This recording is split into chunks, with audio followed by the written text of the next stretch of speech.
அங்கே எம்பி பதவி எதிர்பார்த்தான், துரத்தி விட்டாங்க வெளியே போடான்ட்டு. ஏன்னா காலகாலமாக இருக்கிற அங்கே இருக்கிறவங்களுக்கே போட்டி இருக்குது, ஏகப்பட்ட போட்டி இருக்குது. ஏன்னா அவ்வளோ பேர் வந்து உழைச்சவங்களுக்கே கொடுக்க முடியல. இவெல்லாம் வந்து திமுகவையோ ஸ்டாலின் அவர்களையோ இல்லை யாரையுமே இவன் பேச முடியாது. இவன் எவ்வளோ நக்கலாக பேச, நாம் தமிழரில் வந்து பார்த்திங்கன்னா அவங்கெல்லாம் ஒரு கட்சியே கிடையாது. ஒருத்தர் பேசிகிட்டே இருப்பார், எவ்வளோ நக்கல். எங்கள் குடும்பத்தில் இருக்கிற ஒருத்தரை வச்சு என்னை வந்து அசிங்கமாக பேசுனாங்க, நான் கடந்து போயிட்டேன். டேய், உனக்கு சூடு சோறனம் இல்லை, சூடு சோறன் தான் பதில் கொடுத்துருப்ப, நீ பதிலும் கொடுக்க முடியாது. ஏன்னா வேலை வெட்டி எதுவும் கிடையாது சார். உனக்கு சும்மா சுற்றி இந்த பையன் ஜிம்மில் போய் வந்து பார்த்தீங்கன்னா வந்து ஜிம் ப்ராக்டிஸ் தான் போயிருக்கான், அவ்வளோதான். 1000 பெண்கள் உட்காந்துருக்க இடத்துல பார்த்தா தான் மனைவியை வந்து ஒருத்தலன்னு சொல்லியா நீ? ஏன்னா 2 பிரசவம் இருக்குல்ல, மறு ஜென்மம் தானே அது, மறு ஜென்மம் தானே. 24 வருஷம் குடும்பம் நடத்தினல்ல, ஒருத்தலன்னு ஒரு வார்த்தை சொல்கிறிய, யோசிச்சா நீ அந்த வார்த்தைக்கு அர்த்தம் என்னன்னு சொல்லிட்டு. இப்போ என்டிஏ கூட்டணியில் சேர்ந்துட்டா விஜய்க்கான தொகுதி பங்கீடு எப்படி சார் இருக்கு? நீ என்ன பண்ணாலும் திமுகவுக்கு ஆதாயம் சார். மார்ட்டின்னு சொல்லிட்டு ஒரு லாட்ரி கொள்ளக்காரன், அவனை மருமகன் தான் இவன். அவன் வந்துட்டு ராகுல் காந்தி மீட் பண்ணிட்டு பேசிட்டு போகிறான், வருமா இல்லையா? அப்போது யாரோட பேச முடியும்? இந்த பிரவீன் சக்கரவர்த்தி இந்த மாதிரி நபர்கிட்ட தான் பேச முடியும், லீடர்கிட்ட போய் பேச முடியாது. அப்போ இங்கே அணுகுமுறையிலே ஒரு டீம் இல்லை. எல்லா கட்சியிலையும் பேச்சுவார்த்தை குழுன்னு ஒன்று இருக்குது. ஆனால் அது ஃபார்மாலிட்டி கூட இருக்கும், திமுகவில் இருக்கும், அதுதான் ஸ்ட்ராங், அதுதான் ஸ்ட்ரக்சர், பேச்சுவார்த்தை குழு. அதே மாதிரி வந்து அதிமுக பேச்சுவார்த்தை குழு. இவன்கிட்ட குழு எங்கே இருக்குது? குழு கிடையாது இவன்கிட்ட. எல்லாம் வந்து பார்த்தீங்கன்னா சாயந்தரம் 5 மணிக்கு மேலே பாட்டில் ஓப்பன் பண்ணுற குடிகாரங்களுக்கு போயிட்டு குழு வச்சு பண்ண முடியுமா?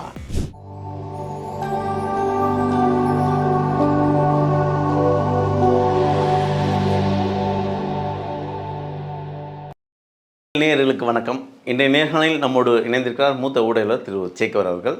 வாருங்கள் பேசுவோம். வணக்கம் சார். வணக்கம் சார். வணக்கம் சார். இப்போ ஆதவர்ஜனோட இது என்ன சார்? அவர் பெரம்பு தொகுதியில் தான் நிற்க போகிறார். இப்போ இவங்களுக்கெல்லாம் வந்து பதவி வந்து கொடுத்துட்டாங்க சார். பதவி கட்சியில் வந்து ஒரு முக்கிய பதவியாக இருக்கும்போது பார்த்தீங்கன்னா விஜய்க்கு வந்து ஒட்டுமொத்தமாக இன்றைக்கி வந்து ஒரு அனுபவமற்ற தலைவர்கள் கூட இருக்காங்க, தலைவராகிட்டாங்க. புஷியானந்துக்கு அறிவு இருக்கா? கிடையாது. Full and full troll material Bussy Anand. ஒரு பொதுச்செயலாளர் பதவி எப்படி இருக்கணும் சார்? டிஎம்கேல பொதுச்செயலாளர் பதவி எப்படி இருக்கு? யார் கொடுத்துருக்காங்க? அன்பழகர் இருந்தார். அடுத்தது வந்து இன்றைக்கி இருக்கிற வந்து சிரிப்பார். நீங்கள் வேறு புஷியானந்த் இல்லை ட்ரோல் மெட்டீரியல். ஆமாம் சார். அவர் ஒரு மேடையில் சொல்கிறாரு, தாவேக்கா 30 ஆண்டு காலமாக வேலை செஞ்சுன்னு இருக்குன்னு. சார் நான் சொல்கிறேன் பாருங்க சார், அதுதான் நான் சொல்கிறேன் சார். முட்டாள் கூட்டத்தை கொண்டு வந்து வச்சுட்டு இங்கே யாருக்காவது ஒருத்தர் இருக்கிறோம் சார். ஒன்று தலைவருக்கு பாருங்கள், நீங்கள் சொல்லலாம். ஜெயலலிதா அவர்கள் பொறுத்த வரைக்கும் பார்த்தீங்கன்னா மெல்ல மெல்ல வளர்த்துக்கிட்டாங்க சார். அவங்க ஆரம்பத்தில் கூட கொஞ்சம் அனுபவமின்மை கூட இருந்திருக்கலாம் ஒரு ஆனால் அவங்க எம்பியாக இருந்தாங்க, அதுக்கப்புறம் அவங்க கொள்கை பரப்பு செயலாளர் இருந்தாங்க. இருந்தாலும் கூட முதலமைச்சர் ஆன பிறகு கூட பத்திரிகையாளர் சந்திக்காமல் தான் இருந்தாங்க. ஏன்னா அந்த அளவுக்கு வந்து பத்திரிகையாளர் ஒட்டுமொத்தம் கைக்குள்ளே வச்சுருந்தார் கலைஞர். ஆனால் மெல்ல மெல்ல வந்து டஃப் ஃபைட் கொடுத்தாங்க. இதே ஜிவிஎஸ் சரி, ஆனந்த விடன், இதெல்லாம் நிறைய வார்த்தை போர்கள்லாம் நிறைய நடந்தது. மெல்ல மெல்ல அவங்கள வந்து பார்த்தீங்கன்னா அவங்க ஆளுமையாக மாற்றிக்கிட்டாங்கல்ல. அந்த மாதிரி என்னென்னா நீங்கள் வந்து ஒரு நாளும் வந்து முக்கிய காரணமே என்னென்னா இவரை வந்து எப்போ இவரை எளிதில் அணுக முடியும் அப்படின்ற அந்த கேள்வி வந்து எல்லாருக்கும் வந்துடுச்சு சார். இன்றைக்கி செங்கோட்டையை நினச்சாருன்னா பார்க்க முடியாது சார். அவங்க தலைவர் என்ன பண்ணுறாருன்னு கூட தெரியாது. அங்கே அணுகக்கூடியதான் 2 பேர் தான். ஒன்று ஜானே அணுக முடியாது, அதுதான் கொடுமையான விஷயம். ஸ்ட்ராட்டஜிஸ்ட்டு ஜானே அணுக முடியாது. இப்போ என்ன, இந்த கரூர் வழக்கெல்லாம் வந்த உடனே அடிக்கடி வந்து இவர் போய் இவன் ஆதவர்ஜனை போய் சந்திக்க முடியுது. ஆதவர்ஜனம் பக்காவான பாய்சன் சார், முழுக்க முழுக்க விஷம் சார், விஷம் பாய்சன். அவங்க மச்சான் சொல்கிறான்ல, எல்லாருக்கும் சண்டையை மூட்டி விட்டுருவாங்க. எங்கள் அப்பாவுக்கு எனக்கு சண்டையை மூட்டி விட்டான். திமுக தான் செய்யுதுன்னு சொல்கிறாரு. திமுக அப்படி தான், எல்லாத்துக்கும் திமுகன்னு சார். அவனுக்கு என்னன்னா அங்கே எம்பி பதவி எதிர்பார்த்தான், துரத்தி விட்டாங்க வெளியே போடான்ட்டு. ஏன்னா காலகாலமாக இருக்கிற அங்கே இருக்கிறவங்களுக்கே போட்டி இருக்குது, ஏகப்பட்ட போட்டி இருக்குது. ஏன்னா அவ்வளோ பேர் வந்து உழைச்சவங்களுக்கே கொடுக்க முடியல. நீ தினம் வந்து திடீர்னு வந்து ஒரு 4 நாள் வந்து பிரசாந்த் கிஷோர் வேலை செஞ்சுட்டா உடனே ஒன்று தூக்கி கொடு அங்கே துரத்தி விட்டாங்க. அவன் எதிர்பார்த்து எம்பி பதவி, அவ்வளோதான் சார். அவன் பிஹேவியர்லாம் நீங்கள் பார்த்தீங்களா சார்? அவன் அந்த பிஹேவியர் பார்த்தீங்கன்னா நல்லா தெரிஞ்சுக்கணும். இவனும் பரம்பரை பணக்காரனா இவன் கிடையாது. மாமனாரால் வந்து பார்த்தீங்கன்னா வந்து சொல்லுவாங்கள்ல, ஒரு படத்தில் வந்து கேஆர் விஜயா வந்து பிச்சை எடுத்துன்னு வரும்போது யானை போய் மாலை போட்டுரும். அந்த நாட்டில் வந்து ராஜா செத்து போயிட்டுருப்பார், சரஸ்வதி சபை தான் நினைக்கிறேன். அப்போ வந்து பார்த்தீங்கன்னா யாருக்கு வந்து யானை வந்து மாலை போடுதோ அவங்க தான் ராஜா, அவங்க தான் ராணின்னு. நேராக வந்து என்ன இந்த யானை வந்து என்ன செய்யணும் பட்டத்து நேராக வந்து என்ன செய்யணும்னா வந்து பிச்சை எடுத்து வருவாங்க கேரஞ்சா மாலையை போட்டுரும். மார்ட்டின் ஒரு வேலையை ஒப்படைக்கிறாங்க, ஓப்பனாக பேசுகிறேன். மார்ட்டின் இவெல்லாம் வந்து திமுகவையோ ஸ்டாலின் அவர்களையோ இல்லை யாரையுமே இவன் பேச முடியாது. இவன் எவ்வளோ நக்கலாக நாம் தமிழில் வந்து பார்த்திங்கன்னா அவங்கெல்லாம் ஒரு கட்சியே கிடையாது. ஒருத்தர் பேசிகிட்டே இருப்பார், எவ்வளோ நக்கல். இவன் எப்படி சார் இவங்கிட்ட ஒப்படைக்க அசிங்கப்படுத்துகிற 2 நிமிஷம் ஆகாது. இவன் அசிங்கப்படுத்துறது தான் நம்ம நோக்கம் கிடையாது. ஆனால் மார்ட்டின் குடும்பத்தை எப்படி நுழைஞ்சான்? ஜிம்மில் வந்து ஒரு ப்ராக்டிஸ் பண்ணுறவன் இவன் சொல்கிறான் வந்து எங்கள் குடும்பத்தில் இருக்கிற ஒருத்தரை வச்சு என்னை வந்து அசிங்கமாக பேசுனாங்க, நான் கடந்து போயிட்டேன். டேய் உனக்கு சூடு சொரணம் இல்லை, சூடு சொரணம் தான் பதில் கொடுத்துருப்ப, நீ பதிலும் கொடுக்க முடியாது. ஏன்னா வேலை வெட்டி எதுவும் கிடையாது சார். அவனுக்கு சும்மா சுற்றி இந்த பையன் ஜிம்மில் போய் வந்து பார்த்தீங்கன்னா வந்து ஜிம் ப்ராக்டிஸ்னால போயிருக்கான், அவ்வளோதான். எல்லா பாதையும் இப்போ இந்த அந்த இதில் இருக்குது இந்த பாஸ்கெட் பால் அந்த தமிழ்நாடு வந்து கூடைப்பந்து கழகம் இருக்குல்ல, அதுக்கே வந்து பார்த்தீங்கன்னா இவன் வந்து உள்ளடி வேலைகள் செஞ்சு தான் வந்து போனதே, எல்லா வேலையும் செஞ்சான். அது எல்லாருக்கும் தெரியும். இவன் வந்து அமாவாசையில் வந்து இவன் வந்து அமைதிப்பட அமாவாசை எல்லாருமே டிக்ளேர் பண்ணி சொல்லுவாங்க. அது தான் இன்னொன்று கூட நான் சொல்கிறேன்னா, ஜிம்மில் வந்து ப்ராக்டிஸ் பண்ண போயிருக்கிறான். அந்த மாதிரி வந்து மார்ட்டினோட மகள் வந்து ப்ராக்டிஸ்க்காக வந்திருக்கிறாங்க. அங்கே வந்து வேறு ஒரு நபரோடு வந்து அவங்களுக்கு ஏதோ வந்து பார்த்தீங்கன்னா அந்த லவ் வரும்போது அதை அப்ஜெக்ஷன் பண்ணி, யார் அப்ஜெக்ஷன் பண்ணுறாருன்னா அப்பா அதை அப்ஜெக்ஷன் பண்ணுறாரு. அப்ஜெக்ஷன் பண்ண பொறுப்பை வந்து இவங்ககிட்ட ஒப்படைக்கிறார். யார்கிட்ட பொறுப்பு ஒப்படைக்கிறாரு? ஏன்னா இவர் தானே வந்து ஹெட்டு, அந்த ஜிம்முக்கு வந்து இவர் தான் ஹெட்டு. யார் ஹெட்டுனா என்ன? ப்ராக்டிஸ் பண்ணுறது, அவ்வளோதான். இந்த மாதிரிங்க கொஞ்சம் நோட் பண்ணுங்கள். யாரோ ஒரு பையன் வந்து ஜிம்மோட, ஆமாம் ஜிம் மாஸ்டர், அதை வந்து என் மகளோட யாரோ ஒரு பையன் போகிறான் வரான், இதெல்லாம் வெளிப்படையாக சொல்லணும், தப்புன்னு கிடையாது, இருக்கிற உண்மை. அப்படின்னும் போது அது ஒரு பொறுப்பை கொடுக்குறாங்க. யார்கிட்ட வந்து திருடங்கிட்ட சாவியை கொடுக்குற மாதிரி கொடுக்குறாங்க. இது திருடங்கிட்ட சாவி வந்து திருட்டு போவதை கொஞ்சம் பார்த்துங்கன்ற மாதிரி கொடுக்குறாங்க. உடனே அவனை சொன்னால் அவங்கள அந்த பையனை விரட்டி விட்டுட்டு இவன் லவ் கண்டினியூ பண்ணிடுறான். இதை வந்து நம்ம வந்து கொச்சப்படுத்தணும்னு நோக்கம் கிடையாது, இது உண்மை. ஆனால் அவங்க வெளியில் பேச தயங்குறான். அதை தான் அவர் ஒரேடியாக சொல்லிட்டாரு. இவன் அமைதிப்பட அமாவாசைன்னு சொன்னால் நீங்கள் புரிஞ்சுக்கணும்ல. அமைதிப்பட அமாவாசை என்ன பண்ணுவார்? அரண்மனையில் போய் அரண்மனையில் இருக்கிற அந்த ஜமீனோட மகளை வந்து எப்படி பண்ணுவார்னு உங்களுக்கு தெரியும். புரியுது. அப்புறம் அந்த சுஜாதா தான் நடிப்பாங்க, எப்படி நடத்துவார்னு தெரியும். இவன் நேரம் நல்லா இருக்குது வந்து பார்த்தீங்கன்னா சங்கீதா வந்து பேசிட்டாங்க, மார்ட்டின் மகள் பேசலை இன்னும். இதுதான் உண்மை. இவனா ரொம்ப நல்லவனா? நீ பாருங்க, ஒரு முதல்ல தனிப்பட்ட விஷயம் பேசக்கூடாது இவன்லே சொல்கிறாங்க. இப்போ நம்ம ஏன் இவ்வளோ நேரம் பேசுகிறோம்? இருக்கிற உண்மையை பேசுகிறோம். இப்போ நான் கேட்குறேன், நீங்களே சொல்கிறீங்க தனிப்பட்ட விஷயம்னு சொல்லிட்டு நீங்களே சொல்கிறீங்க, பேசக்கூடாதுன்னு சொல்கிறீங்க. இப்போ யாரா பேசுகிறது? ஒரு குறிப்பிட்ட ஒரு விஷயத்தை இன்றைக்கி ஒட்டுமொத்த தமிழ்நாடே இவங்க முதல்ல சொன்னது ரிவர்ஸ் ஆகிடுச்சு. முதல்ல இவங்க என்ன சொன்னாங்கன்னா, சங்கீதாவை தூண்டி விடுறதே வந்து திமுகவில் வந்து, அதுவும் குறிப்பாக வந்து மு.க. ஸ்டாலின் அவருடைய சகோதரி தான் வந்து இவங்களை தூண்டி விட்டு இவங்களை வந்து இந்த வழக்கு தொடுக்கிறதுக்காக வந்து பண்ணாங்கன்னே இவங்க சொன்னானுங்க. இது பரவலாக பேசுனாங்க. அப்போ கூட எல்லாரும் கூட சாடினாங்க. என்னென்னு கேட்டிங்கன்னா, எங்க திமுக தாங்க இதை பண்ணுறாங்க போல இருக்குங்க. அது மாதிரி சொந்தக்காரங்க ஒரு டெத்தில் போய் கலந்துக்கிட்ட ஃபோட்டோ கூட வெளியிட்டானுங்க இந்த பொறிக்கு பசங்க. இப்போ கடைசியில் என்ன ஆச்சுன்னா, விஜய் வந்து இந்த திரிஷாவோட இந்த கல்யாணத்துக்கு வந்துட்டு போனவுடனே அப்படியே ரிவர்ஸ் ஆகி மக்கள் வந்து பார்த்திங்கன்னா வந்து பாராட்டுறாங்க. என்னென்னு கேட்டிங்கன்னா, இன்றைக்கி பாவங்க விஜய் பண்ண வேலை அந்த குழந்தைங்களுக்கும் சங்கீதாவுக்கும் முதலமைச்சருடைய குடும்பம் தான் ஆதரவாக இருக்கிறாங்க. இன்றைக்கி இப்படி பண்ணுவாமாங்க, அதுவும் நீ ஒர்த்து இல்லை அது இல்லை இதுலன்னு சொல்லி பேசுகிறீங்கள, பொறிக்கித்தனமாக பேசுகிறீங்கள. அப்போது ஒட்டுமொத்தமாக இப்போ வந்து பேக் ஃபயர் ஆகிடுச்சு. முதலமைச்சரை வந்து பாராட்டுறாங்க, முதலமைச்சர் குடும்பத்தை பாராட்டுறாங்க. முதலமைச்சர் குடும்பத்தை பாராட்டு. நீங்கள் பிரபலன்றது பெரிய விஷயம் கிடையாது. அது வந்து பார்த்தீங்கன்னா நீங்கள் நடந்துக்கிறது தான் பிரபலன்றாங்க. யார்? உதயநிதியோட அவங்க மனைவி என்ன சொல்கிறாங்கன்னா, பிரபலம் என்பது பெரிய விஷயம் கிடையாது, அந்த பிரபலம் வந்து பார்த்தீங்கன்னா நீங்கள் எப்படி நடந்துக்கிறீங்கன்றத பொறுத்து தான் இருக்குது அப்படின்னு ஒரு சொல்கிறாங்க. பிரபலம் ஆகிட்டால் மட்டும் போகுது, நீங்கள் எப்படி நடந்துக்கணும்னு இருக்குல்ல. ஸோ இதெல்லாம் வந்து பார்க்கணும் சார். அதனால் நான் என்ன சொல்கிறேன்னா, நீங்கள் தனிப்பட்ட விஷயம் சொல்கிறீங்க, நீங்கள் தாண்டா இப்போ பேசுகிறீங்க, நீ தானே பேசுகிற, ஆதவர்ஜுனா தானே பேசுகிற, நீ தாண்டா பேசுகிற. நீ அரசியல் பேசுனா அரசியல் பேசு, தனிப்பட்ட குடும்பத்தெல்லாம் எடுத்து பேசுவாங்க. தனிப்பட்ட எந்த சொல்ல உங்களுக்கு ஒரு கவுண்டர் கூட இது வரைக்கும் முதலமைச்சர் வாயிலிருந்து ஒரு கவுண்டர் விஜய் பற்றி ஒரு வார்த்தை பேசியிருப்பாரா? நீங்களே கற்பனை, நீங்களே கரூர் மேட்ருக்கு வந்து அவர் தான் இவர் தான், நீங்கள் கரூர் மேட்ருக்கு வந்து பின்னாடி இவங்க இருக்கிறாங்க அவங்க இருக்கிறாங்க, யாராவது செந்தில் பாலாஜி எத்தனை யாரெல்லாம் இழுக்கிறீங்க, யாராவது ஒருத்தர் ரியாக்ட் பண்ணுறாங்களா இது வரைக்கும்? காரணம்னா உங்களை மனுஷனாக கூட மதிக்கல. அவங்க ஒரு மனுஷனாக மதிச்சா தான் சார் கட்சி தலைவர் நம்ம நினைக்க முடியும்.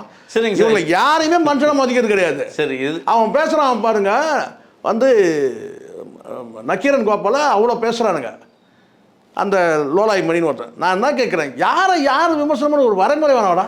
நான் கேட்குறேன், யார் விமர்சனம் பண்ணுறது? இவன் யார்? முதல்ல அடிப்படை அறிவு தெரியுமா? ஜான் வந்து உண்மையிலே ஜான் பரிதாபம். ஏன்னா இவங்க எல்லாரையும் கண்ட்ரோல் பண்ணுறது அவன் வேலை. யோசிக்க வேணாம். அரசியல் தேர்தல் நேரத்தில் நல்லா புரிஞ்சுக்கணும், இங்கே எல்லாருக்கும் ஒரு பார்ஷியாலிட்டி இருக்குது, மறுக்கவே முடியாது. சரிங்களா? தனிப்பட்ட கருத்து வேற்றுமை கூட இருக்கலாம், ஆனால் எல்லாருக்கும் எல்லாருமே ஒரு பார்வைன்னு கேட்டால் ஒரு விங்கில் வந்து நின்றுவாங்க. எந்த முட்டாளும், எந்த அரசியல் கட்சியை சார்ந்த முட்டாள்கள் கூட தேர்தல் நேரத்தில் 3 தரப்பினரும் வந்து பார்த்திங்கன்னா வந்து மோதவே மாட்டாங்க. எவ்வளோ பெரிய கல்ட்டாக கூட இருக்கட்டும், தேர்தல் நேரத்தில் மோதவே மாட்டாங்க. அது ஜெயலலிதாவே இருந்தால் கூட சரி, யாராக இருந்தாலும் சரி, யாருமே தேர்தலில் 3 தரப்பு. அந்த 3 தரப்பு யாருன்னு கேட்டிங்கன்னா அரசு துறை சார்ந்தவங்க, அதில் காவல்துறை அடங்கும்.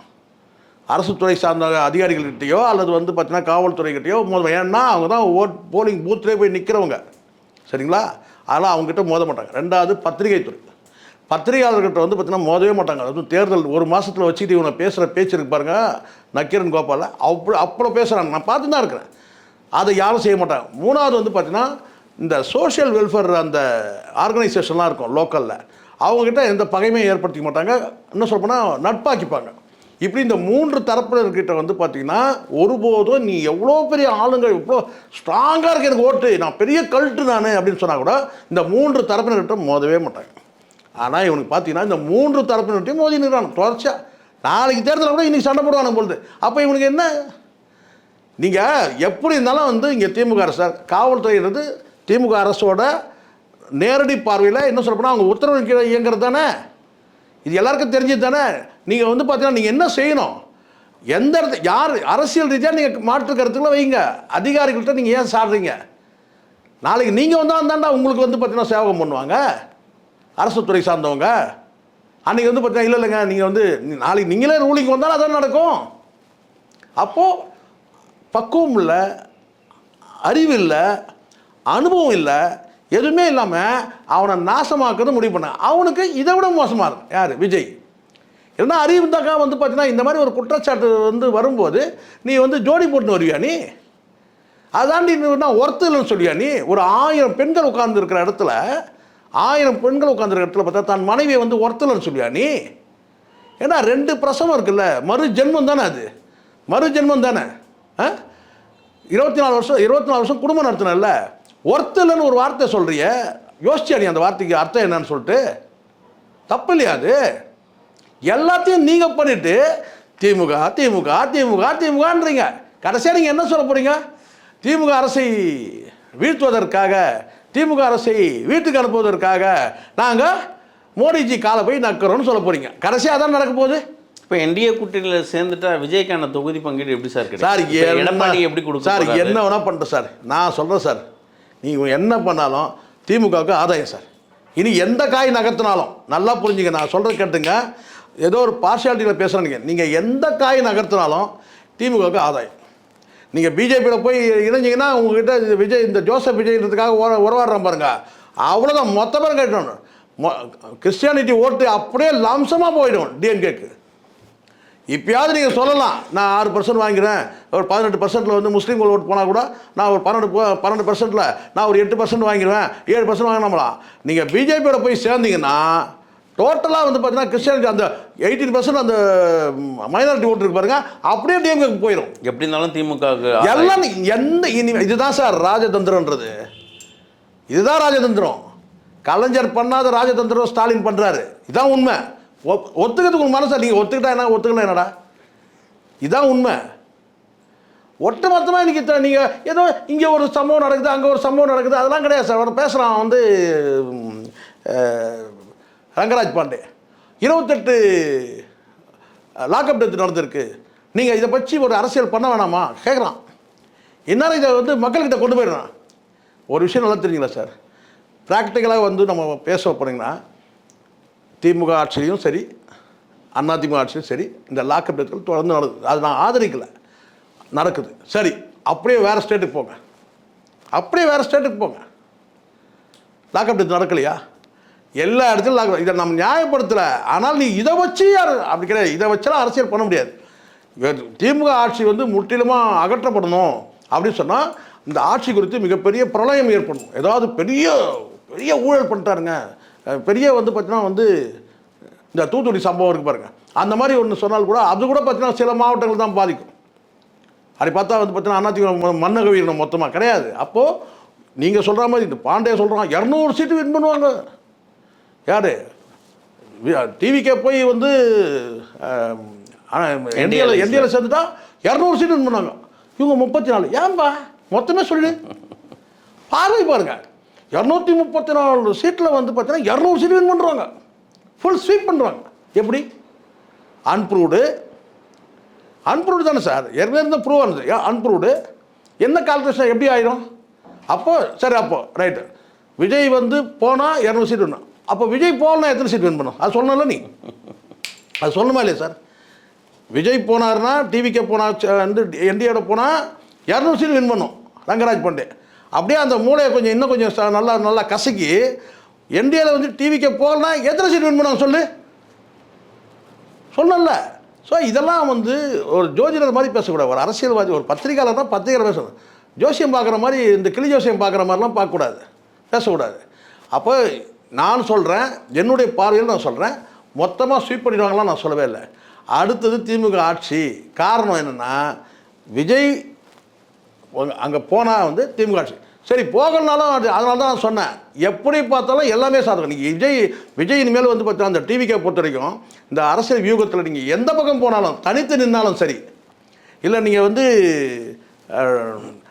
என்டிஏவோட போனாலும் சரி, இல்லை வேறு யாராவது இன்னும் வந்து 2 கட்சி இருக்குது, வலுவான கட்சி இருக்குது. ஒன்று புகழேந்தி ஆரம்பித்த புதிய கட்சி ஒன்று பண்டுடியம், அந்த 2 கட்சியோட கூட்டணி வச்சாலும் சரி வெற்றி வந்து டிஎம்கே தான். காரணம் என்னென்னா நீங்கள் விட்டுட்டீங்க, நாட்களை வீணாக்கிட்டீங்க, விட்டுட்டீங்க. எப்போ வந்து ஒரு சின்ன கணக்கு சார், டிஎம்டிகே சேர்த்துக்க மாட்டேங்கிறார், சீட்டு விஷயத்தில் கராராக இருக்கிறார். யார்? எடப்பாடி. டக்குன்னு நீங்கள் வந்து இழுத்து போடணும்ல. அது என்ன சார், தொகுதி தொகை தானே சார், அதுக்கு நீங்கள் தயாராக இருக்கணும்ல. மைனஸாக அங்கே தான் இருக்குது.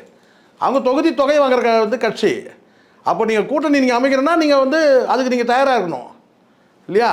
அதை செய்யாமல் விட்டீங்க, முடிஞ்சிச்சு. சரிங்களா? அவங்க நேரம் வந்து டிஎம்கேல இது வந்து உங்களுக்கு டிவிகேக்கும் தோல்வி, ஏடிஎம்கேக்கும் தோல்வி தான். கமல்ஹாசன் புதுசாக போய் சேர்ந்துட்டார்.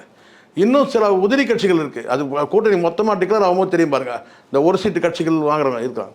இப்படி ஒரு வலுவான கூட்டணியில் இருக்கும்போது இப்போ நீ வந்து இப்போ இங்கே நிற்கிற ஆட்சிக்கு எதிரான ஓட்டை வழக்கமாக வாங்கக்கூடியது ஏடிஎம்கே. ஆட்சிக்கு எதிரான ஓட்டு 4%, 3% சொல்லுங்கள், அதை நீ வாங்குறன்னு வச்சுக்கோ. எது நீ வாங்கினா டிஎம்கே ப்ளஸ்ஸு, அது என்டிஏக்கு ஏடிஎம்கேக்கு போனால் தான் வந்து மைனஸ்ஸு. நீ வாங்கினா ப்ளஸ்ஸு. ஏன்னா வந்து எப்படி நீங்கள் வந்து பார்த்தீங்கன்னா வந்து நீங்கள் நினைக்கிற மாதிரி 20%, 30% கிடையாது, 10%. அப்படி கூடவே ஒரு 3%, 4% இருக்கணும், 13%. ரூலிங் போக முடியுமா? போக முடியாது. அப்போ நீங்கள் யாரை டேமேஜ் பண்ணுறீங்க? ஒரு விஷயத்தை நல்லா புரியுங்க, கடைசியாக நான் முடிக்கும்போது சொல்கிறேன் பாருங்கள். எப்போ நீங்கள் டிஎம்கே வெர்சஸ் டிவிக்கே நீங்கள் பிராண்டை கிரியேட் பண்ண ஆரம்பிச்சிங்களோ அதிமுக அடிச்சிங்க, நீங்கள் அதிமுக கரையை வைக்கிறீங்க. ஏன்னா இப்படி தான் ஒரு நெரேட்டிவ் காலகாலமாக இருக்குது. டிஎம்கே ஏடிஎம்கே, அது என்ன பேர் வேணாலும் இருக்கட்டும், ஆனால் டிஎம்கே ஏடிஎம்கே. அப்போ அந்த இடத்துல நீங்கள் டிஎம்கே டிவிக்கேன்னு வரும்போது யார் டேமேஜ் ஆவாங்க? டிஎம்கே டேமேஜ் ஆகாது. யார் இது வரைக்கும் வந்து பார்த்தீங்கன்னா வந்து போட்டியாக இருந்தாங்களோ அவங்கெல்லாம் என்ன செய்வான்னு கேட்டிங்கன்னா வந்து இப்போது இப்படி ஒரு நெரேட்டிவ் செட் ஆகிடுச்சு சொல்லி அதிமுக கரையுது. அப்போ லாஸ். அப்போது நீங்கள் இங்கே போனீங்கன்னா மைனாரிட்டி ஓட்டு இங்கே போகுது, டிஎம்கேக்கு போகுது. நீங்கள் அப்படி போயிட்டீங்கன்னா, நீங்கள் போகாமல் இருந்தீங்கன்னு வச்சுங்களேன், திமுகவுடைய எதிர்ப்பு ஓட்டு வந்து பார்த்தீங்கன்னா உங்கள்கிட்ட வருது, ஏடிஎம்கேக்கு போகல. அப்போ நீங்கள் யாருடைய ஆட்டத்தை கலைக்கிறீங்க? ஏடிஎம்கேவோட ஆட்டத்தை கலைக்கிறீங்க, ஏடிஎம்கே ஆட்டத்தை கலைக்கிறீங்க. நீங்கள் டிஎம்கே சாதாரணமே கிடையாது, ஸ்ட்ராங்காக இருக்குது, அலையன்ஸ் ஸ்ட்ராங்காக இருக்குது, பெரிய குற்றச்சாட்டு கிடையாது. அமைச்சர்கள் மீது கூட அங்கே ஒன்று இங்கே ஒன்றுமா இருக்குது, எல்லா அமைச்சர் மீதும் கிடையாது.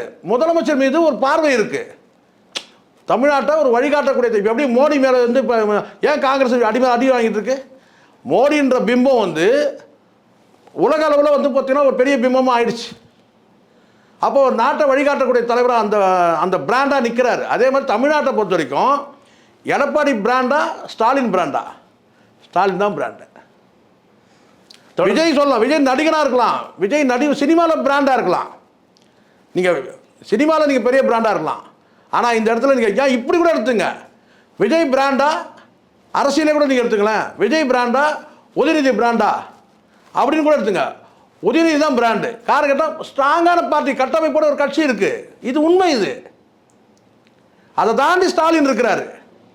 உனக்கு இது வரைக்கும் அங்கீகாரமே கொடுக்கவே இல்லை, எல்லாரும் கொடுத்தாங்க. இது எப்படி தேர்தல் கமிஷன் உனக்கு வந்து பார்த்தீங்கன்னா ஓட்டு எடுத்தால் தான் உனக்கு அங்கீகாரமோ, அதே நிலைமையில தான் திமுகவும் ஒன்று அங்கீகரிக்கவே இல்லை. இல்லைன்னா என்ன ஒன்று ஒரு அரசியல் என்ன உங்ககிட்ட லாபி பண்ணிடணும்ல, உங்ககிட்ட யாருமே லாபி பண்ணல. உதயநிதி கேள்வி கேட்டால் கூட என்ன சொல்கிறாரு, இதை நீங்கள் விஜய் கிட்ட கேட்பீங்களான்னு கேட்குறாரு. அப்போ உங்ககிட்ட அரசியல் லாபி எதிரெதிர் வந்து விமர்சனம் கூட வைக்க தயாராக இல்லை அவங்க. அப்போ நீயா ஒரு கற்பனை இந்த தற்கொலை பசங்களை நம்பிக்கிட்டு 30%, 40%, 25%, ஜான் போட்டு கொடுத்தது 19%. அதுவும் இடையில வந்து ஒரு ஆடியோ லீக் ஆச்சு, உங்களுக்கு தெரியும். இப்படி பண்ணால் 2% தான். அன்னைக்கு விட தலைக்கு மேலே வெள்ளம் போயிடுச்சு. இப்போது அன்றைக்கி அவர் சொல்லும் போது 2% தான் சொல்லும் போது கரூர் சம்பவம்லாம் கிடையாது. இப்போ இன்றைக்கி இந்த கரூர் சம்பவமாக இருக்கட்டும், அதை தாண்டி இப்போ நான் கேட்குறேன், ஒரு ஸ்ட்ராட்டஜிஸ் வந்து தெரியாதா சார்? இந்த மாதிரி ஒரு நடிகை கூப்பிட்டு நீங்கள் போனீங்கன்னா வந்து நேம் டேமேஜ் ஆகும் தெரியாதா? ஆனால் அவரை மீறி நடக்குது. காரணம் கேட்டால் நீங்கள் ஒரு ஸ்ட்ராட்டஜி மட்டும் பாருங்கள், இது பர்சனல் லைஃப். இப்போ அவர் என்ன பண்ணுவார்? ஜான் என்ன பண்ண முடியும்? ஜானுக்கு வந்து பிஜேபியில் போகிறதுக்கு வந்து பார்த்தீங்கன்னா ஒப்பீனியனே கிடையாது. அவர் பிளான் பண்ணதே காங்கிரஸோட தான் பிளான் பண்ண ஆரம்பித்தா. அதையும் கெடுத்து விட்டானுங்க. பேசுறதுக்கு தகுதி இல்லாத நபர்கள் சார் இவங்க. இவெல்லாம் கற்பனை பண்ணி பார்த்துக்க முடியுமா? அவ்வளோ ஈஸியாக நீங்கள் ஒன்று அலோவ் பண்ணுவாங்க. நான் கேட்குறேன், ராகுல் காந்தியை மீட் பண்ணுறதுக்கு ஆதவ அர்ஜுனா போய் மீட் பண்ண முடியுமா? அவ்வளோ புரோட்டோகால்னு ஒன்று இருக்குல்ல சார். இவன் யார்? இவன் லாட்ரி அதிபருடைய மருமகன். தெரியாதா? அப்போ ஆல் இண்டியா லெவலில் தெரியாதா இவன் யாருன்னு? இவன் போய் மீட் பண்ணனாக்கா எப்படி அலோவ் பண்ணுவாங்க? யோசிக்க வேணா? டிவிக்களை எவனாவது ஒருத்தர் யோசிக்க வேணா? இவன் இங்கே வேணா அளக்கலாம் சார். அங்கே டெல்லியில் இருக்க அத்தனை வந்து பார்த்தீங்கன்னா வந்து பத்திரிகையாளர்கள் வந்து பார்த்தா அத்தனை ஸ்டேட்லேயும் எதிரொலிக்கும்ல. யாருக்கு வந்து பார்த்தீங்கன்னா மார்ட்டின்னு சொல்லிட்டு ஒரு லாட்ரி கொள்ளைக்காரன், அவனை மருமகன் தான் இவன்.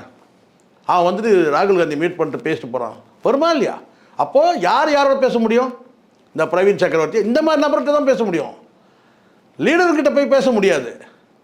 அப்போ இங்கே அணுகுமுறையிலே ஒரு டீம் இல்லை. எல்லா கட்சியிலையும் பேச்சுவார்த்தை குழுன்னு ஒன்று இருக்குது. ஆனால் அது ஃபார்மாலிட்டி கூட இருக்கும், திமுகவில் இருக்கும். அதுதான் ஸ்ட்ராங், அதுதான் ஸ்ட்ரக்சர், பேச்சுவார்த்தை குழு. அதே மாதிரி வந்து அதிமுக பேச்சுவார்த்தை குழு. இவன்கிட்ட குழு எங்கே இருக்குது? குழு கிடையாது இவன்கிட்ட. எல்லாம் வந்து பார்த்தீங்கன்னா சாயந்தரம் 5 மணிக்கு மேலே பாட்டில் ஓப்பன் பண்ணுற குடிகாரங்களுக்கு போயிட்டு குழு வச்சு பண்ண முடியுமா? இதுதான் உண்மை. கட்டமைப்பு இல்லை, முதல் கட்டமைப்பு இல்லை. ஸ்ட்ராட்டஜிஸ்ட்டே என்ன சார் பண்ண முடியும்? ஒரு லிமிட்டுக்கு மேலே அவனால் ஒன்றும் பண்ண முடியாது. ஏன்னா யார் வந்து இங்கே ஆக்சஸ் ஆகணும்? தலைவர் அவனே கிடையாது. ஏதோ கொடுக்குற கூலிக்கு ஏதோ வேலை செய்யணும், அப்படி ஆயிடுச்சு.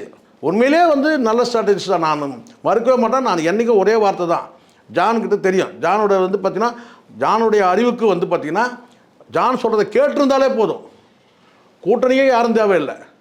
ஜான் வந்து சயின்ஸ் படினார், சயின்டிஃபிக்கான. ஏன்னா அந்தளவுக்கு அவர் அப்சர்வ் பண்ணி கிரவுண்ட் லெவலில் போயிட்டு எல்லாம் ஒரு டிஸ்ட்ரிக்ட்லாம் போயிட்டு எப்படி இருக்குது விஜய்க்கு எப்படி இருக்குன்றத அவர் பரவாயில்ல பார்த்தா வேண்டிய. ஆனால் தருதலைக்கெல்லாம் போய் சேர்ந்துருச்சு. இவெல்லாம் தருதல் பாருங்கள், அவன் பேச ஒவ்வொருத்தரும் லூசு மாதிரி பேசிட்டு இருக்கான். ஆண் தாயின்றான். பிடிக்கவே பிடிக்காது ஜானுக்கு. யாரை? புஷியானந்தை பிடிக்கவே பிடிக்காது. புஷியானந்தான் சார் இவ்வளோத்தையும் இவரை நாசமாக்கி வச்சதுக்கு என்கிட்ட சொல்லியிருக்காரு. ஆனால் நீங்கள் வந்து புஷியானந்த் வந்து பார்த்தீங்கன்னா ஜான்கிட்ட சண்டை போகிற அளவுக்கு ஒரு ஸ்ட்ராட்டஜிஸ்ட் வந்து யார் சண்டை போகிறது? களிமண் சுத்தம். அவன் அறிவுக்கு இவன் எங்கேயோ. இது ஜானோட அறிவுக்கு புஷியானந்தும் சரி, இந்த ஆதோர்ஜனெலாம் வந்து எங்கேயோ. அவன் எந்த ஜென்மத்தில் என்ன பாவம் பண்ணணும் தெரியல. ஜானோட இவனுக்கிட்ட வந்து மாட்டின்னு இருக்கிறான் உண்மையிலேயே.